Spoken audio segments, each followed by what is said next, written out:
ಓಂ ಶಾಂತಿ. ಮುರುಳಿಯ ದಿನಾಂಕ 25/8. ಅವ್ಯಕ್ತ BapDada revise date 4/11/2001 ಇಸ್ವಿಯ ಮಹಾವಾಕ್ಯಗಳು. ಮುರುಳಿಯ heading ಅಲ್ಲಿ ಬಾಬಾ ಹೇಳ್ತಾ ಇದ್ದಾರೆ, ಸತ್ಯವಾದಿಗಳಾಗಿ ಹಾಗೂ ಸಮಯ ಪ್ರಮಾಣ, ಬೇಹದ್ದಿನ ವೃತ್ತಿ, ದೃಷ್ಟಿ ಹಾಗೂ ಕೃತಿಯನ್ನ ಮಾಡಿಕೊಳ್ಳುವಂತಹ ದೃಢ ಸಂಕಲ್ಪದ ದೀಪವನ್ನ ಬೆಳಗಿಸಿರಿ. ಸತ್ಯವಾದಿಗಳಾಗಿ ಹಾಗೂ ಸಮಯ ಪ್ರಮಾಣ, ಬೇಹದ್ದಿನ ವೃತ್ತಿ, ದೃಷ್ಟಿ ಹಾಗೂ ಕೃತಿ ಮಾಡಿಕೊಳ್ಳುವ ದೃಢ ಸಂಕಲ್ಪದ ದೀಪವನ್ನ ಬೆಳಗಿಸಿರಿ. ಬಾಬಾ ತಿಳಿಸ್ತಾ ಇದ್ದಾರೆ, ಇಂದು ಪ್ರೇಮಸಾಗರ ಬಾಪ್ದಾದ ತಮ್ಮ ಅತಿ ಪ್ರೀತಿಯ ಬಹಳ ಕಾಲದಿಂದ ಅಗಲಿ ಹೋಗಿ ಮಧುರ ಮಧುರ ಮಕ್ಕಳ ಜೊತೆ ಮಿಲನ ಮಾಡೋದಿಕ್ಕೆ ಬಂದಿದ್ದಾರೆ. ನೀವೆಲ್ಲರೂ ಕೂಡ ಮಿಲನ ಮಾಡೋದಿಕ್ಕೆ ಬಂದಿದ್ದೀರಾ ಅಲ್ವಾ? ನೀವು ಓಡೋಡಿ ಬಂದಿದ್ದೀರಿ ಅಂದಾಗ ಮಕ್ಕಳ ಜೊತೆ ಮಿಲನ ಮಾಡುವ ಸಲುವಾಗಿ ಬಾಪ್ ದಾದಾರವರು ಕೂಡ ಓಡೋಡಿ ಬಂದಿದ್ದಾರೆ. ನೀವೆಲ್ಲರೂ ಈ ಸಾಕಾರ ಲೋಕದಿಂದ ಬಂದಿದ್ದೀರಿ. ಬಾಪ್ ದಾದಾ ಪರಲೋಕ ಹಾಗೂ ಸೂಕ್ಷ್ಮ ಲೋಕದಿಂದ ಬಂದಿದ್ದಾರೆ. ಹಾಗಾದರೆ ಎಲ್ಲದಕ್ಕಿಂತ ದೂರದಿಂದ ಯಾರು ಬಂದಿದ್ದಾರೆ? ದೂರ ದೇಶದವರು ಯಾರಾಗಿದ್ದಾರೆ? ಡಬಲ್ ವಿದೇಶದವರು ದೂರ ದೇಶದವರಾಗಿದ್ದಾರೆಯೋ? ಇಲ್ಲ, ಎಲ್ಲದಕ್ಕಿಂತ ಅತಿ ದೂರವಿರುವ ದೂರ ದೇಶದವರು ತಂದೆ ಆಗಿದ್ದಾರೆ. ಬಾಪ್ ದಾದಾರವರಿಗೂ ಈ ಬಾರಿ ಡಬಲ್ ವಿದೇಶದ ಹಾಗೂ ಭಾರತವಾಸಿ ಮಕ್ಕಳ ಬಗ್ಗೆ ಒಂದು ಹೆಮ್ಮೆ ಅರ್ಥಾತ್ ಗೌರವ ಇದೆ. ಹೇಳಿ, ವಿಶೇಷ ಡಬಲ್ ವಿದೇಶಿ ಮಕ್ಕಳ ಧೈರ್ಯವನ್ನ ನೋಡಿ ಬಾಪ್ ದಾದಾರವರಿಗೆ ಹೆಮ್ಮೆ ಇದೆ. ಏಕೆಂದರೆ ಮಕ್ಕಳು ಎಷ್ಟೇ ಪರಿಸ್ಥಿತಿಗಳು ಇದ್ದರೂ ಕೂಡ ತಂದೆಯ ಜೊತೆ ಮಿಲನ ಮಾಡುವ ಸಲುವಾಗಿ ಬಂದಿದ್ದಾರೆ. ನಾಟಕ ತನ್ನ ಚಮತ್ಕಾರವನ್ನ ತೋರಿಸಿದರೂ ಕೂಡ ಆ ನಾಟಕಕ್ಕೆ ತಂದೆ ಹಾಗೂ ಮಕ್ಕಳ ಮಿಲನವನ್ನ ಪಡೆಯಲು ಸಾಧ್ಯವಾಗಲಿಲ್ಲ. ಇಂತಹ ಧೈರ್ಯಶಾಲಿ ಮಕ್ಕಳ ಮೇಲೆ ಬಾಪ್ ದಾದಾ ವಿಶೇಷ ವರದಾನಗಳ ಮಳೆಯನ್ನೇ ಸುರಿಸುತ್ತಿದ್ದಾರೆ. ಬಾಬಾ ತಿಳಿಸ್ತಾ ಇದ್ದಾರೆ, ಇಂದು ಈ ಸೆಕೆಂಡಿನಲ್ಲಿ ಯಾವುದೇ ಮಗು ಯಾವುದೇ ವರದಾನವನ್ನ ಬಯಸಿದರೂ ಆ ವರದಾನ ಸಹಜವಾಗಿ ಸಿಗತ್ತೆ. ಈ ವರದಾನವನ್ನ ಪ್ರತಿದಿನ ಅಮೃತ ವೇಳೆ ಹಾಗೂ ಕರ್ಮಯೋಗಿ ಸ್ಥಿತಿಯ ಸಮಯದಲ್ಲಿ ಮತ್ತೆ ಮತ್ತೆ ನೆನಪು ಮಾಡಿಕೊಳ್ಬೇಕು. ಎಂದಿಗೂ ಬೇಜಾರಾಗಬಾರದು. ಎಲ್ಲರಿಗೂ ತಂದೆಯ ವರದಾನ ಪ್ರಾಪ್ತಿಯಾಗಿದೆ. ಹೇಗೆ ಸ್ಥೂಲ ನಯನಗಳ ಮಧ್ಯದಲ್ಲಿ ನಿರಂತರವಾಗಿ ಬಿಂದು ಹೊಳೆಯುತ್ತಿರುತ್ತದೆ ಅಲ್ಲವೇ? ಅದೇ ರೀತಿ ಬಿಂದು ರೂಪ ತಂದೆಯನ್ನ ತಮ್ಮ ನಯನಗಳಲ್ಲಿ ಸಮಾವೇಶ ಮಾಡಿಕೊಳ್ಬೇಕು. ಸಮಾವೇಶ ಮಾಡಿಕೊಂಡಿದ್ದೀರಾ? ಕಣ್ಣಿನಲ್ಲಿ ಫಿಟ್ ಆಯ್ತಾ? ಕಣ್ಣಿನಿಂದ ಬೇರೆ ಆಗೋದಿಲ್ವಾ? ಒಂದ್ ವೇಳೆ ನಿರಂತರವಾಗಿ ತಮ್ಮ ನಯನಗಳಲ್ಲಿ ಬಿಂದು ರೂಪ ತುಂಬಿದ್ದಾಗ ತಮ್ಮ ನಯನಗಳು ಯಾವ ಕಡೆ ಆಕರ್ಷಿತ ಆಗೋದಿಲ್ಲ. ಆಗ ಯಾವ ಶ್ರಮ ಆಗೋದಿಲ್ಲ, ಬೇರೆ ಕಡೆ ದೃಷ್ಟಿ ಹೋಗೋದಿಲ್ಲ. ಸಂಪೂರ್ಣವಾಗಿ ಸುರಕ್ಷಿತವಾಗಿರ್ತೀರಿ. ಏನೇ ಆದರೂ ತಂದೆಯ ನಯನಗಳಲ್ಲಿ ಸದಾ ತಂದೆಯ ಬಿಂದು ರೂಪ ತುಂಬಿರಬೇಕು. ಸದಾ ನಯನಗಳಲ್ಲಿ ತುಂಬಿಕೊಂಡಾಗ ಹೃದಯದಲ್ಲಿಯೂ ಸಹ ಅವರೇ ತುಂಬಿರ್ತಾರೆ. ಹೇಗೆ ತಂದೆಯನ್ನ ತಮ್ಮ ಹೃದಯದಲ್ಲಿ ಹಾಗೂ ನಯನಗಳಲ್ಲಿ ತುಂಬಿಕೊಳ್ಳುವ ವಿಧಿ, ಬಾಪ್ ದಾದಾ ಮಾಲೀಕನನ್ನ ರಾಜಿ ಮಾಡಿಕೊಳ್ಬೇಕು. ಸಾಹೇಬ್ ರಾಜಿ ಆಗಿದ್ದಾರೆ ಎಂದು ನೀವು ತಿಳಿದುಕೊಳ್ಳುವುದಾದ್ರೆ ಎಷ್ಟು % ರಾಜಿಯಾಗಿದ್ದಾರೆ? ಒಳ್ಳೆಯದು. ಬಾಪ್ ದಾದಾ ಖುಷಿ ಮಾಡ್ತಾ ಇದ್ದಾರೆ. ಸಹಜವೋ ಅಥವಾ ಕಷ್ಟವೋ? ಸಹಜನ? ಹಿಂದೆ ಕುಳಿತುವವರು ಹೇಳ್ರಿ, ಸಹಜನ? ಈಸಿನಾ? ಕೈಯನ್ನ ಬಹಳ ಚೆನ್ನಾಗಿ ಎತ್ತುತ್ತೀರಿ. ಸತ್ಯ ಹೃದಯ ಬಾಪ್ ದಾದಾರವರನ್ನ ರಾಜಿ ಮಾಡುವ ಸಹಜ ಸಾಧನ ಆಗಿದೆ. ಸತ್ಯ ಹೃದಯದ ಮೇಲೆ ಪ್ರಭು ರಾಜಿ ಆಗಿದ್ದಾರ? ರಾಜಿ ಮಾಡ್ಕೊಳ್ಬೇಕಂದ್ರೆ ಪ್ರತಿ ಕರ್ಮದಲ್ಲಿ ಸತ್ಯವಾದಿಗಳಾಗಬೇಕು. ಸತ್ಯತೆಯೇ ಮಹಾನತೆಯಾಗಿದೆ. ಬಾಬಾ ಹೇಳ್ತಾರೆ, ಯಾರು ಸತ್ಯವಾದಿಗಳಾಗಿರ್ತಾರೆ ಅವರು ಸದಾ ಸಂಕಲ್ಪ, ಮಾತು, ಕರ್ಮ, ಸಂಬಂಧ, ಸಂಪರ್ಕದಲ್ಲಿ ರಾಜಯುಕ್ತರಾಗಿರ್ತಾರೆ. ಅಂದ್ರೆ ರಹಸ್ಯವನ್ನ ತಿಳಿದು ಮಾಡುವವರು, ನಡೆದುಕೊಳ್ಳುವರಾಗಿರ್ತಾರೆ. ಆದ್ದರಿಂದ ನಾವು ಎಲ್ಲಿಯವರೆಗೆ ರಾಜಿ ಆಗಿದ್ದೇವೆ ಎಂದು ತಿಳಿದುಕೊಳ್ಳುವ ಚಿಹ್ನೆಯಾಗಿದೆ. ಅವರೆಂದಿಗೂ ತಮ್ಮ ಸ್ವಸ್ಥಿತಿಯಿಂದ ಎಂದಿಗೂ ಅತೃಪ್ತರಾಗುವುದಿಲ್ಲ. ಅಂದ್ರೆ ಅವರೆಂದಿಗೂ ವ್ಯಾಕುಲರು ಆಗುವುದಿಲ್ಲ. ಹಾಗೂ ಸಂಕಲ್ಪ, ವೃತ್ತಿ, ಸ್ಮೃತಿ ದೃಷ್ಟಿಯಿಂದ ಯಾರಿಗೂ ಬೇಸರ ಮಾಡೋದಿಲ್ಲ. ಏಕೆಂದ್ರೆ ಅವರು ಎಲ್ಲರ ಹಾಗೂ ಸ್ವಯಂನ ಸ್ವಭಾವ ಸಂಸ್ಕಾರವನ್ನ ತಿಳಿದಿರುವಂತಹ ರಹಸ್ಯಯುಕ್ತರಾಗಿರ್ತಾರೆ. ಹೀಗೆ ತಂದೆಯನ್ನ ರಾಜಿ ಮಾಡುವ ವಿಧಿಯಾಗಿದೆ ರಹಸ್ಯಯುಕ್ತರಾಗಿ ನಡೆಯುವುದು. ಹಾಗೂ ರಹಸ್ಯಯುಕ್ತರು ಅರ್ಥಾತ್ ತಮ್ಮ ಆಂತರ್ಯದಲ್ಲಿ ತಮ್ಮ ಮತ್ತು ಅನ್ಯರನ್ನ ಬೇಸರ ಮಾಡದಿರುವುದು. ಸಮಯ ಅನುಸಾರ ಸದಾ ತಮ್ಮ ಮನಸ್ಸು ಬುದ್ಧಿಯನ್ನ ಸ್ವಪ್ನದಲ್ಲಿಯೂ ಸಹ ಸದಾ ಶುಭ ಹಾಗೂ ಶುದ್ಧವಾಗಿ ಇಟ್ಕೊಳ್ಳಿ. ಕೆಲವು ಮಕ್ಕಳು ತಂದೆಯ ಜೊತೆ ಆತ್ಮಿಕ ವಾರ್ತಾಲಾಪ ಮಾಡುವಾಗ ಈ ರೀತಿ ಹೇಳ್ತಾರೆ, ಬಾಪ್ ದಾದಾ ಏನೋ ಶಕ್ತಿಗಳನ್ನ ಕೊಡ್ತಾರೆ, ಆದ್ರೆ ಸಮಯದಲ್ಲಿ ಆ ಶಕ್ತಿಗಳು ಉಪಯೋಗ ಆಗೋದಿಲ್ಲ. ಆದ್ರೆ ಬಾಪ್ ದಾದಾ ವಿಶೇಷವಾಗಿ ಎಲ್ಲ ಮಕ್ಕಳ ಜೊತೆಗಾರರಿಗೆ ಇರುವ ಕಾರಣ, ಜೊತೆಯ ಸಂಬಂಧ ಇರೋದ್ರಿಂದ ವಿಶೇಷವಾಗಿ ಆ ಸಮಯದಲ್ಲಿ ಮಕ್ಕಳಿಗೆ ಅಧಿಕವಾದ ಸಹಯೋಗವನ್ನ ಕೊಡ್ತಾರೆ. ಏಕೆಂದ್ರೆ ಎಲ್ಲಾ ಮಕ್ಕಳನ್ನ ಸಂಪನ್ನ ಮಾಡಿ ಜೊತೆಯಲ್ಲಿ ಕರೆದುಕೊಂಡು ಹೋಗೋದು ತಂದೆಯ ಜವಾಬ್ದಾರಿಯಾಗಿದೆ. ಆದುದರಿಂದ ತಂದೆಯು ತಮ್ಮ ಜವಾಬ್ದಾರಿಯನ್ನ ವಿಶೇಷವಾಗಿ ಇಂತಹ ಸಮಯದಲ್ಲಿ ನಮ್ಮೊಂದಿಗೆ ತಮ್ಮ ಸಂಬಂಧವನ್ನ ನಿಭಾಯಿಸ್ತಾರೆ. ಆದ್ರೆ ಒಮ್ಮೊಮ್ಮೆ ಮಕ್ಕಳ ಮನಸ್ಸಿನ ಪ್ರೇರಣಾ ಶಕ್ತಿ ಸ್ವಿಚ್ ಆಫ್ ಆಗಿರತ್ತೆ. ಆದುದರಿಂದ ತಂದೆ ತಾನೇ ಏನ್ ಮಾಡೋದಿಕ್ಕೆ ಸಾಧ್ಯ. ಆದ್ರೆ ಆ ಸಮಯದಲ್ಲಿ ತಂದೆ ಸ್ವಿಚ್ ಆನ್ ಮಾಡಲು ಪ್ರಯತ್ನಿಸ್ತಾರೆ, ಆದ್ರೆ ಹೆಚ್ಚು ಸಮಯ ಬೇಕಾಗತ್ತೆ. ಆದುದರಿಂದ ಮತ್ತೆ ಸ್ವಿಚ್ ಆನ್ ಆದಾಗ ಮಕ್ಕಳು ಈ ರೀತಿ ಹೇಳ್ತಾರೆ, ಈ ರೀತಿ ಮಾಡಬಾರ್ದಾಗಿತ್ತು, ಆದರೆ ಆಗಿಬಿಟ್ಟಿತು.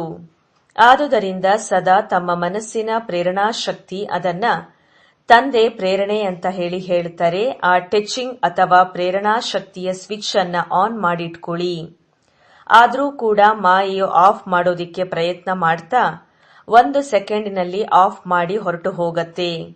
ಆ ಕಾರಣ ಹೇಗೆ ಸಮಯ ಅತಿ ಸೂಕ್ಷ್ಮವಾದಂತೆ ಸಮಯ ಇನ್ನೂ ಬಹಳ ಸೂಕ್ಷ್ಮವಾಗತ್ತೆ.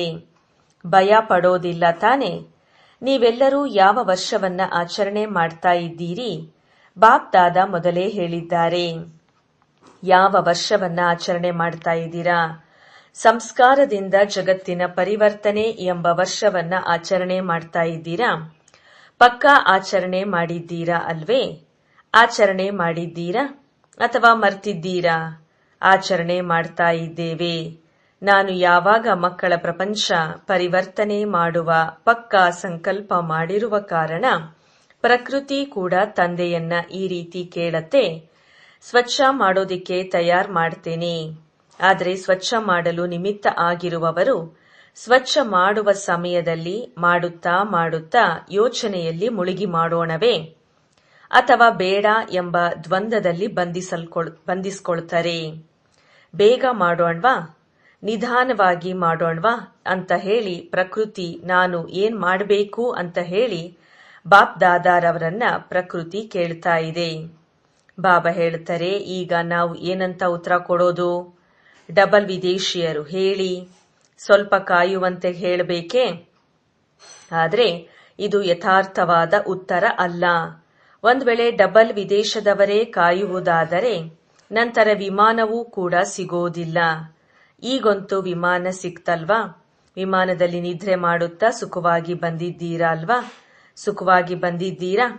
ಇಡೀ ಸಭೆಯಲ್ಲಿ ಬರುವಾಗ ಯಾರಿಗಾದ್ರೂ ಕಷ್ಟ ಆಯ್ತಾ ಅಂತವ್ರು ಕೈ ಎತ್ತಿ. ಸಮಯದಲ್ಲಂತೂ ತಲುಪಿದ್ದೀರಾ ಅಲ್ವಾ? ಇದು ಕೂಡ ಧೈರ್ಯದ ಮಾತಾಗಿದೆ. ಯಾರು ಸ್ವಲ್ಪ ಭಯಪಟ್ಟವರು ಹಾಗೆಯೇ ಉಳಿದುಕೊಂಡ್ರು. ನೀವು ತಲುಪಲೇಬೇಕೆಂದು ದೃಢ ಸಂಕಲ್ಪ ಮಾಡಿದ್ರಿ. ಕೇವಲ ಒಬ್ಬರ ವಿಮಾನ ಮಾತ್ರ ಹಿಂತಿರುಗಿತು. ಅದೇನು ದೊಡ್ಡ ಮಾತಲ್ಲ, ಮತ್ತೆ ಚೆನ್ನಾಗಿ ಸಿಗುತ್ತದೆ. ಇನ್ನು ಮುಂದೆ ಪ್ರಕೃತಿಯನ್ನ ಸ್ವಚ್ಛ ಮಾಡುವವರನ್ನ ಯೋಚನೆ ಅಥವಾ ದ್ವಂದ್ವದಲ್ಲಿ ಸಿಕ್ಕಿಸಬೇಡಿ. ಏಕೆಂದರೆ ಸ್ಥಾಪನೆ ಮಾಡುವವರೂ ಸಹ ಒಮ್ಮೊಮ್ಮೆ ಯೋಚನೆಯಲ್ಲಿ ಮುಳುಗಿರುತ್ತಾರೆ. ಏನ್ ಮಾಡೋದು, ಈ ರೀತಿ ಮಾಡೋಣವಾ ಅಥವಾ ಬೇಡವಾ, ಸರಿಯಾಗತ್ತೋ ಇಲ್ವೋ ಎಂಬ ದ್ವಂದ್ವದಲ್ಲಿ ಬಂಧಿಸಬಾರದು. ಮಾಡೋಣವೋ ಅಥವಾ ಬೇಡವೆಂಬ ನಿರ್ಣಯವು ಒಮ್ಮೆಯೇ ಸ್ಪಷ್ಟವಾಗಬೇಕು. ಇದು ಸರಿ ಅಥವಾ ತಪ್ಪು ಸ್ಪಷ್ಟ ಇರ್ಲಿ. ಏಕೆಂದ್ರೆ ಈ ವರ್ಷವನ್ನ ಆಚರಣೆ ಮಾಡಿದ ಕಾರಣ ಪ್ರಕೃತಿ ಕೂಡ ತಯಾರು ಮಾಡ್ಕೊಳ್ತಾ ಇದೆ. ಪ್ರಕೃತಿ ಈಗಲೂ ತಯಾರಿ ಮಾಡ್ಕೊಳ್ತಾ ಇದೆ. ಆದರೆ ಸ್ಥಾಪನೆಗೆ ನಿಮಿತ್ತ ಆಗಿರುವ ಆತ್ಮಗಳು ಈಗ ಯಾವುದಾದರೂ ಮಾತುಗಳಲ್ಲಿ, ಅರ್ಥಾತ್ ಅದು ಸ್ವಪ್ರತಿ ಆಗಿರಬಹುದು ಅಥವಾ ಅನ್ಯರ ಪ್ರತಿ ಆಗಿರಬಹುದು, ಯೋಚನೆಯಲ್ಲಿ ಸಮಯವನ್ನ ಕಳೀಬಾರದು. 1 ಸೆಕೆಂಡಿನಲ್ಲಿ ಸ್ಪಷ್ಟವಾದ ಪ್ರೇರಣೆ ಇರಲಿ. ಬಿಂದು ಇಡಲು ಎಷ್ಟು ಸಮಯ ಬೇಕಾಗತ್ತೆ? ಹಾಗಾದ್ರೆ ತಮ್ಮ ನಿಜ ಜೀವನದಲ್ಲಿ ಬಿಂದು ಇಡಲು 1 ಸೆಕೆಂಡ್ ಮಾತ್ರ ಆಗತ್ತೆ. ಒಂದು ವೇಳೆ ಯಾವುದಾದ್ರೂ ಮಾತು ನಿಮ್ಮ ಮುಂದೆ ಬಂದಿತ್ತು ಅಂದ್ರೆ ತಿಳಿದುಕೊಳ್ಳಿ, ಆ ಮಾತಿಗೆ ಪೂರ್ಣ ವಿರಾಮ ಅರ್ಥಾತ್ ಬಿಂದು ಇಡೋದಿಕ್ಕೆ ಎಷ್ಟು ಸಮಯ ಬೇಕಾಗತ್ತೆ? ಪಾಂಡವರಿಗೆ 1 ಸೆಕೆಂಡ್ ಬೇಕಾಗತ್ತೆ. ಪಾಂಡವರಿಗೆ ಪೂರ್ಣ ವಿರಾಮ ಇಡೋದಿಕ್ಕೆ ಸಮಯ ಬೇಕಾಗತ್ತೆ. ಆದ್ರೆ ಇವರು 1 ಸೆಕೆಂಡ್ ಬೇಕಾಗತ್ತೆ. ಏಕೆಂದ್ರೆ ಶಕ್ತಿಯರಲ್ಲಿ ಶಕ್ತಿ ಇದೆ. ಆದುದರಿಂದ ಅನ್ಯರ ಪ್ರಭಾವವು ನಿಮ್ಮ ಮೇಲೆ ಬೀಳೋದಿಲ್ಲ. ಈ ರೀತಿ ನಿಮಗೂ ಅವರಿಗೂ ಬಹಳ ಅಂತರ ಇದೆ. ಏಕೆಂದ್ರೆ ಎಲ್ಲರೂ ಮಕ್ಕಳಾಗಿದ್ದಾರೆ, ಸತ್ತ ಹೃದಯದವರಾಗಿದ್ದಾರೆ. ಒಳ್ಳೆಯದು. ಈ ಪ್ರಾಂಗಣವು ತುಂಬಿದೆ. ಕೆಳಗಡೆ ಅನೇಕ ಪಾಂಡವರು ಕುಳಿತಿದ್ದಾರೆ. ಒಂದು ವೇಳೆ ಅವರು ಕೆಳಗಡೆ ಕುಳಿತಿದ್ದರೂ ಸಹ ಬಾಪ್ ದಾದಾರವರ ಸಮ್ಮುಖದಲ್ಲಿ ಕುಳಿತಿದ್ದಾರೆ.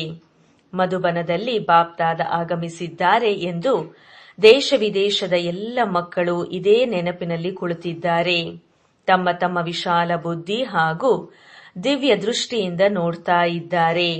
ಅವರು ಸಹ ಎಷ್ಟೇ ದೂರದಲ್ಲಿ ಕುಳಿತಿದ್ದರೂ ಮನಸ್ಸಿನಿಂದ ಮಧುಬನದಲ್ಲಿ ತಂದೆಯ ಮುಂದೆ ಕುಳಿತಿದ್ದಾರೆ.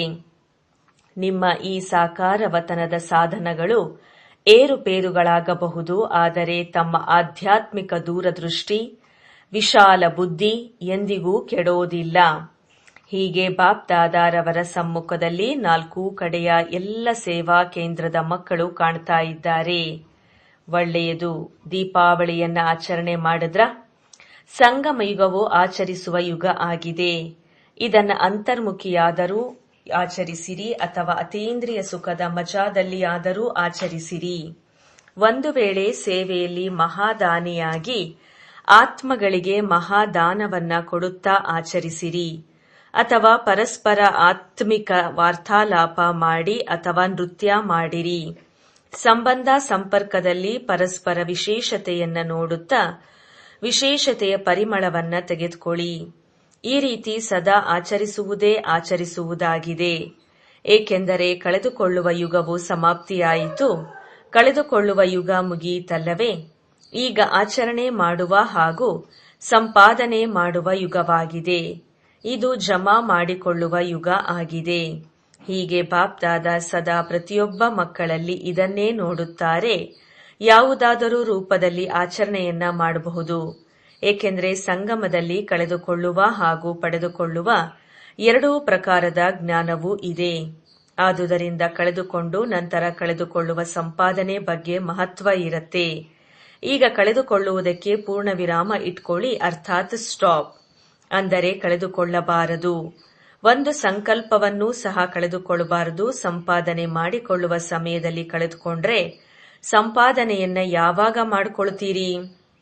ಏಕೆಂದ್ರೆ ಮುಂದೆ ಸಮಯ ಸಿಗೋದು ಕಷ್ಟವಾಗಬಹುದು. ಇರುವ ಖಜಾನೆಗಳಲ್ಲಿ ಅತೀ ದೊಡ್ಡ ಖಜಾನೆ ಯಾವುದಾಗಿದೆ ಎಂದು ಪರಿಶೀಲನೆ ಮಾಡಿಕೊಳ್ಳಬೇಕು. ಸಂಕಲ್ಪ, ಸಮಯ, ಜ್ಞಾನದ ಖಜಾನೆ ಜೀವನದಲ್ಲಿ ಬಂದಿದೆಯಾ? ಏಕೆಂದ್ರೆ ಜ್ಞಾನವನ್ನ ಕೇಳೋದು ಹೇಳೋದು ಮೊದಲನೆಯ ಹೆಜ್ಜೆ. ಆದರೆ ಜ್ಞಾನ ಅರ್ಥಾತ್ ನಾಲೆಡ್ಜ್ ಎಂದು ಹೇಳುತ್ತಾರೆ, ಲೈಟ್ ಹಾಗೂ ಮೈಟ್. ಹೀಗೆ ಜ್ಞಾನ ಅಥವಾ ನಾಲೆಡ್ಜ್ ಅರ್ಥವಾಗಿದೆ. ಜ್ಞಾನದ ಸಂಕಲ್ಪದಲ್ಲಿ, ಮಾತಿನಲ್ಲಿ, ಕರ್ಮದಲ್ಲಿ ಲೈಟ್ ಹಾಗೂ ಮೈಟ್ ಇರಬೇಕು. ಆಗ ನಾಲೆಡ್ಜ್ ಫುಲ್ ಅಂತ ಹೇಳಲಾಗ್ತದೆ. ಕುಮಾರಿಯರು ಜ್ಞಾನಪೂರ್ಣ ಆಗುವವರಲ್ಲವೇ?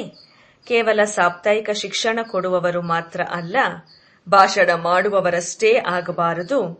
ಜೊತೆಯಲ್ಲಿ ಜ್ಞಾನದ ಲೈಟ್, ಮೈಟ್, ಸಂಕಲ್ಪ, ಮಾತು ಹಾಗೂ ಕರ್ಮದಲ್ಲಿರಬೇಕು. ಬಾಪ್ ದಾದಾರವರಿಗೆ ಕುಮಾರಿಯರೊಂದಿಗೆ ವಿಶೇಷ ಪ್ರೀತಿ ಇದೆ. ಏಕೆ? ತಮ್ಮ ಜೀವನವನ್ನ ನಿರ್ಣಯ ಮಾಡಿಕೊಂಡಿದ್ದೀರಾ ಅಥವಾ ಈಗ ಮಾಡಿಕೊಳ್ಳಬೇಕೆ? ಚೆನ್ನಾಗಿ ಯೋಚನೆ ಮಾಡಿದ್ದೀರಾ? ತಮ್ಮ ಸ್ಥಾನಗಳಿಗೆ ಹೋಗಿ ಯೋಚನೆ ಮಾಡ್ತೀರಾ? ಪಕ್ಕಾ ಯೋಚನೆ ಮಾಡಿರುವುದಾದರೆ ಶುಭಾಶಯಗಳು. ಇಷ್ಟೊಂದು ಸಹಯೋಗಿಗಳು ನಿಮಗೆ ಸಿಗುತ್ತಾರೆ ನೋಡಿ. ಪ್ರಶಿಕ್ಷಣವನ್ನ ಪಡೆಯುತ್ತಿರುವ ಕುಮಾರಿಯರು ಕೈಮೇಲ್ ಮಾಡಿ. ಎಷ್ಟು ಕುಮಾರಿಯರಿದ್ದಾರೆ? ಈಗ ಸೇವೆಯಲ್ಲಿದ್ದು ಸೇವಾ ಕೇಂದ್ರವನ್ನ ಸಂಚಾಲನೆ ಮಾಡುವಂತ ಕುಮಾರಿಯರು ಕೈಮೇಲ್ ಮಾಡಿ. ಲೆಕ್ಕ ಮಾಡಿ. ಒಳ್ಳೆಯದಾಯಿತು. ಕುಮಾರಿಯರಿಗೆ ಬಾಪ್ದಾದ ಸೇವಾ ಕೇಂದ್ರ ಎಂಬ ಮನೆಯನ್ನ ಕೊಡ್ತಾರೆ ಹಾಗೂ ವರನಂತೂ ದೊರೆತೇ ಇದ್ದಾರೆ. ಕುಮಾರಿಯರಿಗೆ ಸದಾ ಉತ್ತಮ ಮನೆ ಹಾಗೂ ವರ ಇಬ್ಬರೂ ಬೇಕಾಗುತ್ತದೆ. ಆದುದರಿಂದ ಕುಮಾರರು ನಾವೇಕೆ ಹಿಂದೆ ಎಂದು ತಿಳಿದುಕೊಳ್ಳುತ್ತಾರೆ. ಕುಮಾರರು ಹಿಂದೆ ಅರ್ಥಾತ್ ಕಡಿಮೆ ಏನಿಲ್ಲ, ನೀವು ಕೂಡ ಮುಂದೆ ಇದ್ದೀರಿ. ಏಕೆಂದರೆ ಕುಮಾರರ ವಿನಃ ಸೇವೆಯೂ ಹೇಗೆ ನಡೆಯುತ್ತದೆ? ಯಾವುದೇ ಸೇವಾ ಕೇಂದ್ರವನ್ನ ನೋಡಿದಾಗ ಒಂದು ವೇಳೆ ಕುಮಾರಿಯರು ಇಲ್ಲದಿದ್ದರೆ ನಿಮಿತ್ತ ಸಹೋದರಿಯರು ಏನು ಮಾಡಲು ಆಗುವುದಿಲ್ಲ. ಕುಮಾರ ಕುಮಾರಿಯರು ಇಬ್ಬರ ಅವಶ್ಯಕತೆ ಇದೆ. ಆದುದರಿಂದ ಪಾಂಡವರು ಶಕ್ತಿಯರ ಹೆಸರು ಪ್ರಸಿದ್ಧವಾಗಿದೆ. ಇಬ್ಬರ ಹೆಸರೂ ಇದೆ. ಒಳ್ಳೆಯದು. ಈ ಸಮಯದಲ್ಲಿ ನೀವು ಪ್ರತಿಯೊಬ್ಬರಿಗೂ ಆತ್ಮಗಳಿಗಾಗಿ ದಯಾ ಹೃದಯ ಹಾಗೂ ದಾತ ಆಗಿ ಏನಾದರೂ ಕೊಡಲೇಬೇಕಾಗಿದೆ. ಮನಸಾ ಸೇವೆಯ ಮೂಲಕವಾದರೂ ಕೊಡಿ, ಶುಭ ಭಾವನೆಯ ಮೂಲಕವಾದರೂ ಕೊಡಿ, ಶ್ರೇಷ್ಠ ಸಖಾಶನ್ನು ಕೊಡುವ ವೃತ್ತಿಯಿಂದ ಕೊಡಿ, ಅಥವಾ ಆಧ್ಯಾತ್ಮಿಕ ಶಕ್ತಿ ಸಂಪನ್ನ ಮಾತಿನಿಂದಾದರೂ ಕೊಡಿ, ಅಥವಾ ತಮ್ಮ ಸ್ನೇಹ ಸಂಪನ್ನ ಸಂಬಂಧ ಸಂಪರ್ಕದಿಂದಾದರೂ ಕೊಡಿ. ಆದರೆ ಯಾವ ಆತ್ಮವೂ ಸಹ ವಂಚಿತ ಆಗಬಾರದು. ಆದುದರಿಂದ ದಾತ ಹಾಗೂ ದಯಾ ಹೃದಯಿಗಳಾಗಿ ಅವರು ತಂದೆಯ ಮುಂದೆ ತಮ್ಮದೇ ಭಾಷೆಯಲ್ಲಿ ಶಾಂತಿ, ಸ್ನೇಹ, ಮನಪೂರ್ವಕವಾದ ಪ್ರೀತಿಯನ್ನ ಕೊಡಿ, ಸುಖದ ಕಿರಣಗಳನ್ನ ಪ್ರಕಟ ಮಾಡಿ ಎಂದು ಬೇಡುತ್ತಾ ಕೂಗುತ್ತಿದ್ದಾರೆ. ಆದರೆ ತಂದೆ ಹೇಗೆ ಕೊಡುತ್ತಾರೆ? ನೀವು ಮಕ್ಕಳ ಮೂಲಕವೇ ಕೊಡ್ತಾರಲ್ವೇ? ತಂದೆಗೆ ನೀವೆಲ್ಲರೂ ಬಲಭುಜ ಆಗಿದ್ದೀರಿ. ಯಾರಿಗಾದ್ರೂ ಏನೇ ಕೊಡಬೇಕಾದ್ರೆ ಕೈಗಳಿಂದ ಕೊಡ್ತಾರೆ ಅಲ್ವೇ? ತಂದೆಗೆ ನೀವೆಲ್ಲರೂ ಬಲಭುಜ ಆಗಿದ್ದೀರಾ. ಪಾಂಡವರು ಬಲಭುಜ ಆಗಿದ್ದೀರಾ. ನಿಮ್ಮ ಬಲಭುಜಧಾರಿಗಳನ್ನ ಕುರಿತು ಒಂದು ಜ್ಞಾಪಕಾರ್ಥವೂ ಇದೆ. ಯಾವ ಜ್ಞಾಪಕಾರ್ಥವಿದೆ ಗೊತ್ತಿದೆಯಾ? ನೀವು ವಿರಾಟ ರೂಪದ ಚಿತ್ರವನ್ನ ನೋಡಿದ್ದೀರಾ. ಆ ಚಿತ್ರದಲ್ಲಿ ಎಷ್ಟು ಕೈಗಳನ್ನ ತೋರಿಸುತ್ತಾರೆ? ಅದು ನಿಮ್ಮ ಬಲಭುಜಧಾರಿಗಳ ಚಿತ್ರ ಅಲ್ಲವೇ? ಕುಮಾರಿಯರೇ, ಆ ಸ್ವರೂಪದಲ್ಲಿ ನಿಮ್ಮ ಚಿತ್ರ ಇದೆಯಲ್ಲವೇ? ಹೇಗೆ ತಂದೆ ಬಲಭುಜಧಾರಿಗಳ ಮೂಲಕ ಈಗ ಆತ್ಮಗಳಿಗೆ ಸುಖ, ಶಾಂತಿಯ ರಕ್ಷಣೆಯನ್ನ ಕೊಡ್ತಾ ಇದ್ದಾರೆ. ಇಂಥ ಅಸಹಾಯಕರಿಗೆ ರಕ್ಷಣೆಯನ್ನ ಕೊಡದಿದ್ದರೆ ಅವರು ಎಷ್ಟೊಂದು ತಡವರಿಸುವಂತಾಗುತ್ತದೆ.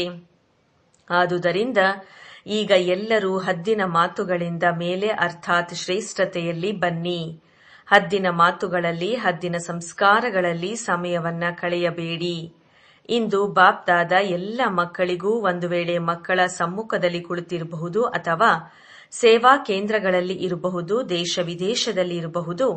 ಆದರೆ ದಯಾಹೃದಯದ ಭಾವನೆಯಿಂದ ಸೂಚನೆಯನ್ನ ನೀಡ್ತಾ ಇದ್ದೇವೆ.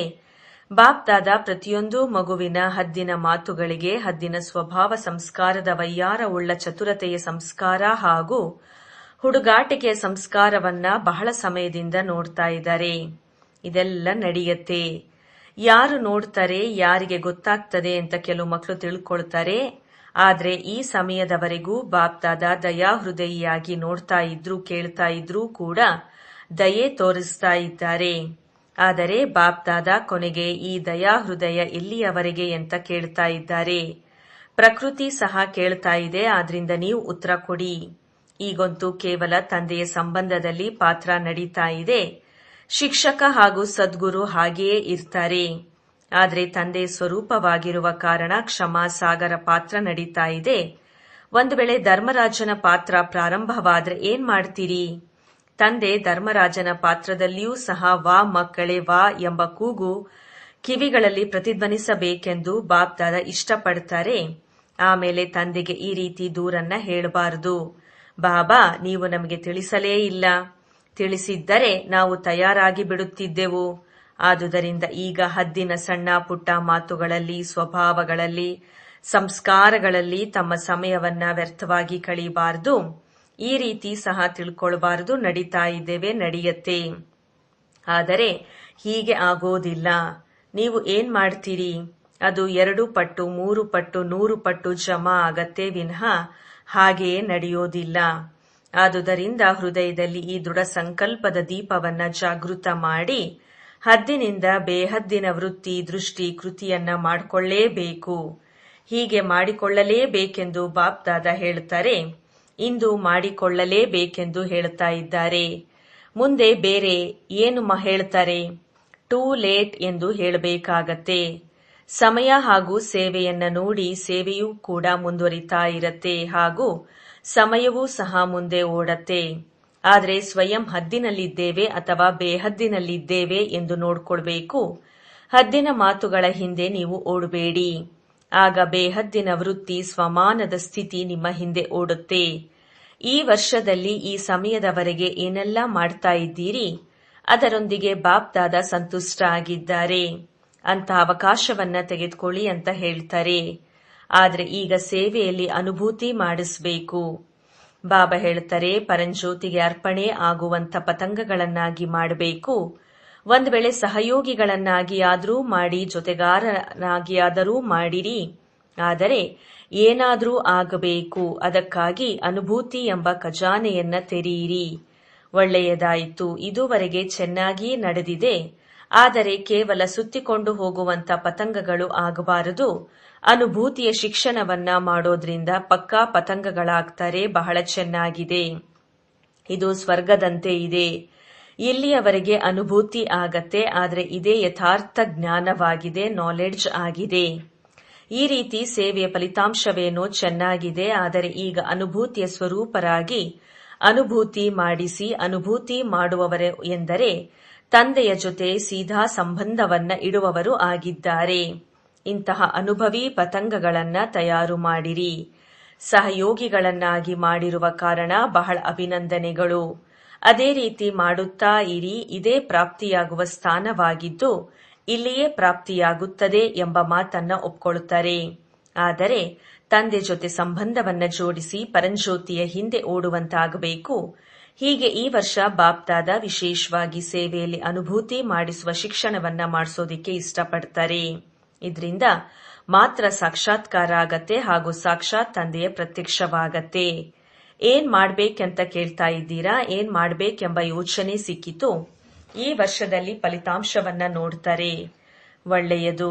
4 ಕಡೆಯ ಅತಿ ಪ್ರೀತಿಯ ಬಾಪ್ದಾದಾರವರ ಹೃದಯ ಸಿಂಹಾಸನಾರೂಢ ಶ್ರೇಷ್ಠ ಆತ್ಮಗಳಿಗೆ, ಸದಾ ಹದ್ದಿನ ಸ್ವಭಾವ ಸಂಸ್ಕಾರ ಪರಿವರ್ತನೆ ಮಾಡಿಕೊಳ್ಳುವಂತಹ ಬೇಹದ್ದಿನ ಪರಿವರ್ತಕ ಆತ್ಮಗಳಿಗೆ, ಸದಾ 1 ಸೆಕೆಂಡಿನಲ್ಲಿ 1 ಸಂಕಲ್ಪವನ್ನ ವ್ಯರ್ಥ ಮಾಡದೆ ಜಮಾ ಮಾಡಿಕೊಳ್ಳುವಂತಹ ತೀವ್ರ ಪುರುಷಾರ್ಥಿ ಆತ್ಮಗಳಿಗೆ, ಸದಾ ದಯಾ ಹೃದಯಗಳಾಗಿ ದಾತ ಆಗಿ ಪ್ರತಿ ಆತ್ಮನಿಗೆ ಒಂದು ವೇಳೆ ಬ್ರಾಹ್ಮಣ ಆತ್ಮ ಆಗಿರಬಹುದು ಅಥವಾ ಬಾಯಾರಿರುವ ಆತ್ಮಗಳಿಗೆ ಏನಾದರೂ ಆಶ್ರಯವನ್ನ ಕೊಡುವಂತಹವರಿಗೆ, ಸಖಾಶ್ ಕೊಡುವಂತಹವರಿಗೆ, ವಿಶಾಲ ಹೃದಯವನ್ನ ಇಟ್ಟುಕೊಳ್ಳುವಂತಹ ಮಕ್ಕಳಿಗೆ ಬಾಪ್ ದಾದಾರವರ ಬಹಳ ಬಹಳ ನೆನಪು, ಪ್ರೀತಿ ಹಾಗೂ ನಮಸ್ತೆ.